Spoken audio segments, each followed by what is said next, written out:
අයුබෝවන් ටෙලිසෝන් YouTube නාලිකාවට එකතු වෙලා ඉන්න ඔයගොල්ලෝ හැමෝම හුඟක් ආදරෙන් මම පිළිගන්නවා. යාළුවනේ පාටකුරුල්ලෝ ටෙලි නාට්‍ය ඉදිරියේදී සිද්ධ වෙන්න යන ලොකු දෙයක් ගැන තමයි අදත් මේ වීඩියෝ එකෙන් ඔයාට අරගෙන ආවේ. ඉතින් ඔයා මගේ මේ වීඩියෝ එක බලනවා නම් ඒකට කැමති නම් ලයික් කරලා කමෙන්ට් එකක් කරන්න.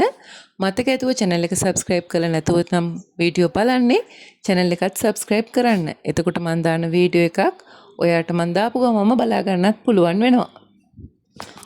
ඔන්න ඉතින් භාවනා දැන් නිකන් ඉන්න නෙවෙයි හදන්නේ. භාවනාවට දැන් ඕන වෙන්නේ මේ හැම දෙයක්ම අපව අවුල් කරන්න. භාවනාගේ හිතේ කොහොමත් නිම්නාවි ගැන ලොකු තරහක් තමයි තිබුණේ. මොකද Tamanට අයිති කෙවින්ව අල්ලගත්තේ නිම්නාවිනේ. ඉතින් භාවනා ඒ වෙලාවේ කරන්න දෙයක් නැතිකමට වුණාට මේ වෙද්දි භාවනාගේ හිතේ ලොකු සතුටක් තියෙන්නේ. මේ දෙන්න දෙපැත්තකට වෙලා ඉන්නව දැක්කහම.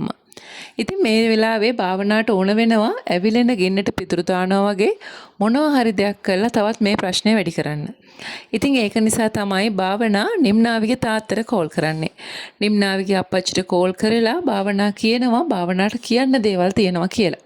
ඉතින් මේ වෙලාවේ නිම්නාවිගේ අප්පච්චි නම් පැහැදිලිවම කියනවා අපිට තවත් ඒ අයගේ දේවල් ඒ අයගේ ප්‍රශ්න වැදගත් වෙන්නේ නැහැ. අපි මේ ප්‍රශ්න මෙතනින් අවසන් කරලා ඉවරයි කියලා. හැබැයි ඉතින් භාවනා එතනින් නම් නවතින්නේ නැහැ.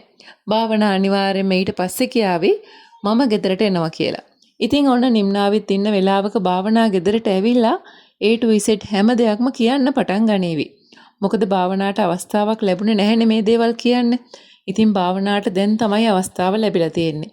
ඉතින් භාවනා මේ වෙලාවේ ඇවිල්ලා කරන්න පුළුවන් උපරිම රංගපෑම් ටික කරලා නිම්නාවිගේ හිත තවත් දුරස් කරන්න තමයි උත්සාහ කරන්නේ.